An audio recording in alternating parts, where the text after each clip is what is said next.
How's the look year two here at Norman? How's everything going with you? What's been your biggest growth between that you've seen from yourself between this time last year and where you are now? Honestly, a leadership standpoint, I mean, I got here. They wanted me to do what I'm doing now back then, in a sense, like it's okay, where I'm talking a lot more, being a lot more comfortable with the guys, and yeah, just really a leadership standpoint, in a sense. So, yeah. That being vocal and talking a lot more, is that something that's sort of always been there in you? Is that something that's Not just at had to all. I'm talking develop? about like I just now got comfortable, like speaking up and not being okay with just letting little things slide, because those little things they leak in and they become huge things later on down the line. Like let's say a clean locker room, in a sense. If you keep your locker room clean, that means your guys care about this, like the situation you guys are in. But if it's dirty, then they just don't care about anything. So keeping the locker room clean is a big part that plays in that. You said that last year they wanted you to do it when you first came in. What was the holdup for you? Like, did you just feel like you needed to set the standard on the field first before you Yeah, became a vocal leader? yes, sir, indeed. I feel like guys probably couldn't trust me as much just yet because they didn't know exactly what I could do. So yeah. Was there a moment where you felt like that trust was happening, or is it just a gradual process? Um, Honestly, I feel like maybe after the Tennessee game, that trust kind of was more there because they saw like, okay, this is a dude. Like this is not just someone that they just picked up out of the portal, but like they can really rely on me. Brent talked about all the position battles. How's that been in this deep defensive line room for you? Honestly, coach, Coach Bates, he's a great guy, but so he loves to have not just two dudes, but he loves to have his whole room being able to play the game. And his biggest goal is to make sure there's not a huge drop off from the starters to the second. And he also doesn't believe in two guys that just the starters. He believes in four starters as a defensive guy. You feel me? So there's only two people that can play, but he believes in he's gonna have the whole room be able to play by the time we step on the field. Is that depth intimidating for maybe seeing a bunch of guys that can get minutes for you just as an individual? Do you think it's something to adjust to? Honestly, it's kind of easy to adjust because now you're not taking all the reps. Like your body's not gonna get as tired, and you can know that you can trust your guy. Like, okay, coach, you can send him in. Like, give me a quick breather, real quick. We just had 13 snaps or something like that. To yeah, bro, you're gonna go get this job done. I trust in you. I believe in you. Yeah. What about specifically David Stone? Mm-hmm. And what kind of growth have you seen out of him? How much different of a player is he now than maybe at the end of spring? Honestly, I can tell he wants it more. Like after that whole situation, everything like that, he came in here locked in, ready to go. I'm talking about he's not missing a day, he's not missing a rep, nothing at all. So the fact that I saw that growth from him being here as a freshman and him coming in ready to go, ready to take anybody's job. So yeah. Did you feel that that was maybe lacking, prior to the situation that took place? And I mean, is that to you? Do you feel like that was maybe something that lit a fire underneath you? Honestly, yeah, because him, I can tell last year he really wanted it. He really wanted to start. He really wanted to play and everything like that. And seeing that he didn't get exactly what he wanted just then, and knowing that he can come back this year and play and start if he truly wants to, if he wants it that bad, and he shows that coach that he wants it, then yeah, I really feel like that lit a fire in him. Indeed, he's a whole different guy. Become a vocal leader somewhat. Yes, sir. Yes, sir. Like he's not gonna let nothing slide. He gets on my butt sometimes to come on down. Like don't get tired. Don't show no weakness. And it's like that. Likewise for a whole bunch of people in the defense. To be honest, like we hold each other accountable, and no show no weakness. No hands on hips when you're tired. No nothing. So yeah. How does already playing a year in this system and in this program help you for this next season coming up? Honestly, it's just I haven't been a part of a program where it's like they're truly preparing you for the league. Like if so the first rule is to graduate. That's Coach B's first rule, and after that it's nothing but business and love, of course. But in the fact that I feel more prepared for the league than I ever have. I love this place. Coach, we just talked about just your transformation. You talked about the leadership side. What else for you kind of has gone into that kind of transformation from last year to this year? I mean, last year, I want to say at the start of the season, I was around 310 to 305, kept that weight in between there. But now I'm, 320, 325, feeling great, feeling amazing. And a lot of that goes to Coach Smitty, Coach Dobbs, and all this, the strength and conditioning staff, and the nutrition staff as well. It's just like they really love you here, and they want nothing but the best for you. Is that tough to trust initially, knowing that, hey, I'm going to make some big gains, but still on the other side, you know, you're going to be just as explosive, strong, that kind of stuff? Or is it easy to just be like, I feel great, let's go? Nah, it's not easy at all. I mean, you step on the scale once when I was 310, I'm like, okay, like I feel good, I look good, not as heavy for real. But then when you see that you're 325, you're like, damn, like that's a huge weight increase. But knowing that you're still running good, you still feel good, you still look good, now you gotta take that mental aspect. Like, I don't care what the scale says, as long as I feel good, as long as I'm running good, I can still keep up with everybody. What's it been like having your family just right down the block from you? I love it. Yeah. Yeah, I love it indeed. I'm talking. I can just. They probably live like 2 minutes away, and it's just pull up on them, eat some good food from my mom that she cooks, and being able to have my little brother here with me, going to high school and everything like that. It's just I missed 2-3 years of his high school experience and everything like that. So the fact that I can go down the road and probably try and catch a game one day for a bye week is a truly, I love that feeling. Do you think that's going to show on the field, just the comfort that you have, the peace of mind, I guess? Does that show on the field with you? Yeah, a lot of worrying is going to stop, indeed. How did that come together that moved down here? Let's see. Long story short, I guess, growing up, I am from California, and I feel like I didn't get the respect level I deserve because I had to go down south and prove myself and go against all the down south big guys and everything like that. So I told my little brother, I'm like, just come down south, like come on, like you can prove yourself, and you're not just gonna get West Coast offers, but you're gonna get down south offers as well. So you might as well just do it and be close to me while you're doing it. So yes, sir. Yes, sir. What's your goal this year?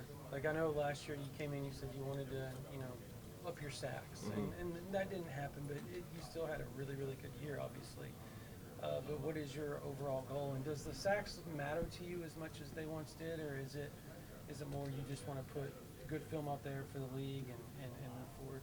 Honestly, the stats, they do matter to me, but then again, it's just I want to put as best a film as I can on that tape, to be honest. And it's just like truly now I understand the defense like the back of my hand. I know there's still certain things I know I have to get better at indeed, but with Coach Bates by my side, I know I can do that. And also, it's just sacks, they do matter indeed, but at the end of the day, making the offense feel me. If I don't get the sack, as long as they feel me, I feel like I did my job and then some. As long as I can disrupt the play and be the cause of the disruption, yeah. Is that the missing piece for your guys' unit? Because you, Jade, and Grayson did a great job anchoring the run game, but to be able to continue to push the pocket from the interior, is that like what you guys need as a group to take your group to the next level? Yes, sir. Yes, sir. Indeed. That's going to happen a lot this year, too. Yes, sir. What are one or two of those things specifically that you feel like you need to develop or improve on to sort of take your game to the next level? Technique in the defense, because coming here at first, my technique wasn't the best at all. And Coach Bates, we had a couple of nights where you just had to stay in and just get right. And a couple of days I had to come in early and just truly sit down there, talk with him, step through the technique exactly how he wants it, exactly how I can be the best for this defense. And honestly, probably my pass rush game. I don't want to just be known as the run stopper. I want to be known as being very versatile. So that's my goal this year. Your whole career has been pretty much OU connected. Carlin, obviously, Todd Bates here. As far as those two coaches, can you kind of put into words what those two have meant to you in your career and your development? Coach J Mac, that's my dog. I'm talking about. He's he is a reason why I even like looked at OU. I'm like, he did some very great things here, and like, why not at least try and see what it was like when he was here. So that's kind of why I looked in OU, and then I feel like he was truly the first person to believe in me for me, other than my mom, of course, and my family. But as a male figure, I feel like it's him and my mentor that really truly believed in me at first, and then coming here was a no-brainer because Coach Bates, he's one of those guys that's not gonna leave you high and dry. You know, he's gonna be with you every step of the way, and he's gonna make sure you understand everything that he wants you to understand, and then some. So, Did he talk to you about Coach McFarland about playing for BV? yeah, yeah, he Did he give you did. the heads up before you came here? He gave me the heads up about him and Smitty. So he like, just be ready. Smitty, he gonna get on you indeed, but it's gonna be for the best. It's nothing but love. But Bar Mason, who are some of those other edge guys that have stood out as you've gotten to the summer workout portion and kind of some of the player-led OTA type stuff? Okay. Let's see.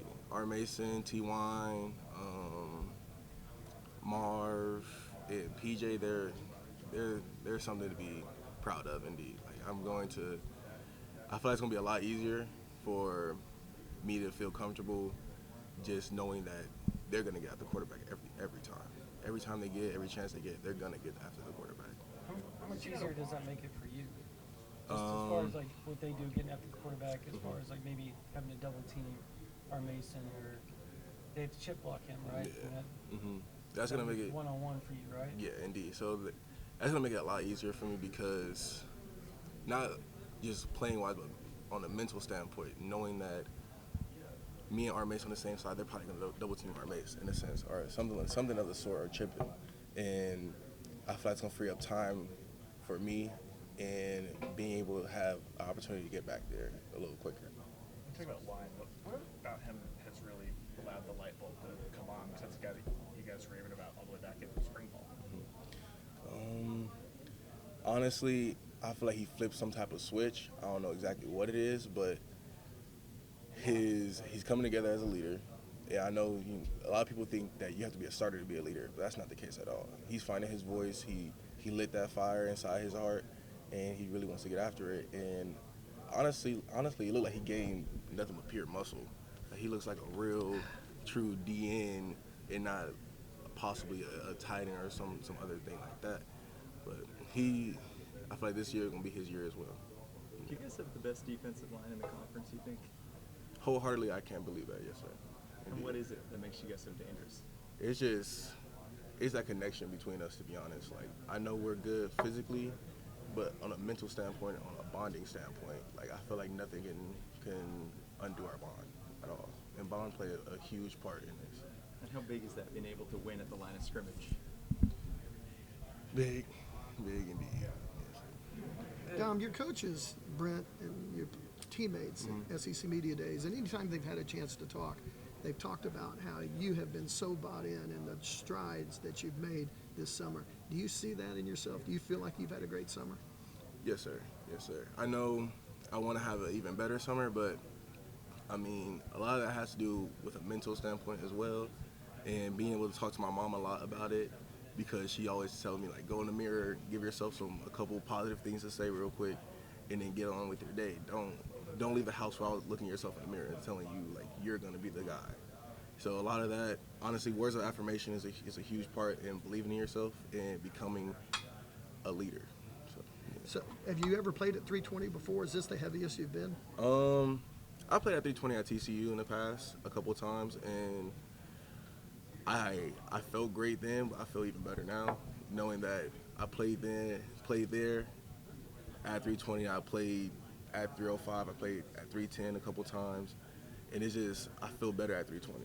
So. Brent says you've never moved better. He feels like you're moving better at 320 than you ever have in your career. Do you believe that? Yes, sir, most definitely. Why is that? I mean, talk about that. The strength, because you have to work on speed and things, I would guess, as you're putting on weight and muscle. Yes, sir.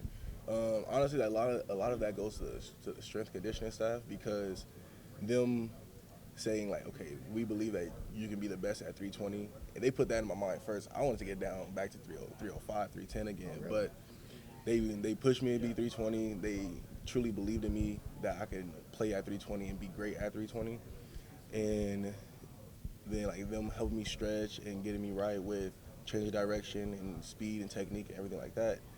I just feel very much comfortable at 320 and 320. All you guys look like you put on gains and strength and muscle. How's that going to help you with the upcoming schedule you're going to be playing? I mean, like Coach V keeps saying, it's a line of scrimmage game. So the fact that we can be heavier than we were last year and still move even better, I feel like that's going to make us dominate this year. Dominic, what kind of jump can a guy like David Stone make in his second year in this defense? I feel like he can be one of the greats, without a doubt. Him and Jaden Jackson, like, I'm excited to see. I said this last year, but I'm excited to see their future because seeing how close they are and how much of a bond that they have with each other, they're going to be something special, without a doubt. They're going to run OU. How much does it help in the defensive tackle room, especially to have so much depth that you guys have and so many guys that have played a lot of football already? It's a great thing because now I'm not worried about, okay, it's just me out here. I have to play every single play. Instead, it's like, okay, coach, like if I'm dead tired, I can count on my brother to step in for a couple reps and do what he needs to do and be great at it. What does Marvin Jones bring to your line? Oh, he brings speed. I mean, he's hungry. He's a guy that really wants everything, and he's something special. Another veteran presence probably. Yeah, indeed, helps. it helps a lot, more than a lot of people know.